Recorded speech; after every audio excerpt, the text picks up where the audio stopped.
Hello friends, welcome to Pebbles. நான் உங்கள் கோபி சுதா. அனைவருக்கும் விநாயகர் சதுர்த்தி நல்வாழ்த்துக்கள். நம்ம இன்னைக்கு விநாயகர் சதுர்த்தி அன்னைக்கு என்னென்ன பலகாரங்கள் செய்ய போறோம்ங்கறத தான் பார்க்க போறோம். மூணாவதா செய்ய போறது சுண்டல். அதாவது எந்த சுண்டல் வேணாலும் எடுத்துக்கலாம். பச்சை பயிறு சுண்டல் எடுக்கலாம். கொண்டக்கடலை, கருப்பு கொண்டக்கடலை இந்த மாதிரி நிறைய வெரைட்டிஸ்ல நான் வந்து இன்னைக்கு செலக்ட் பண்ணது வந்து வெள்ளை கொண்டக்கடலை சுண்டல் எடுத்துக்கிறேன். அது வந்து 8 hours சோக் பண்ணிட்டு ஒரு 5 விசில் விட்டு எடுத்துட்டேன். இப்போ வந்து நம்ம தாளிச்சுக்கலாம். இது ஆல்ரெடி வந்து 8 hours வந்து சோக் பண்ணி வச்சுட்டு இப்போ ஒரு 5 விசில் விட்டு எடுத்தாச்சு. இப்போ நம்ம இதை தாளிக்க போகிறோம். நல்லா வெந்துடுச்சு. தண்ணியை வடிச்சுக்கலாம். தண்ணியை வடிச்சிட்டு நம்ம தாளிச்சுக்கலாம். ஒரு கடாயில் தேவையான அளவு எண்ணெய் விட்டுக்கலாம். எண்ணெய் நல்லா காஞ்சிட்டோம்.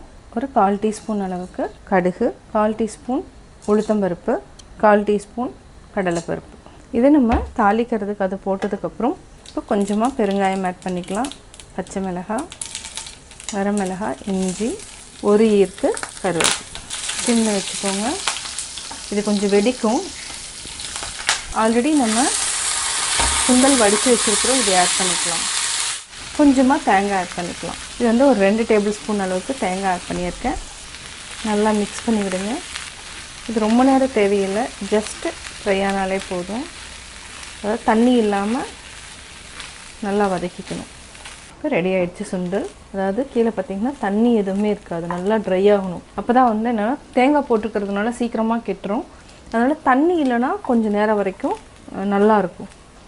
பிளேட்டில் மாற்றிக்கலாம். கேஸ் ஆஃப் பண்ணிக்கலாம். விநாயகர் சதுர்த்தி ஸ்பெஷல் கொண்டக்கடலை சுண்டல் ரெடி.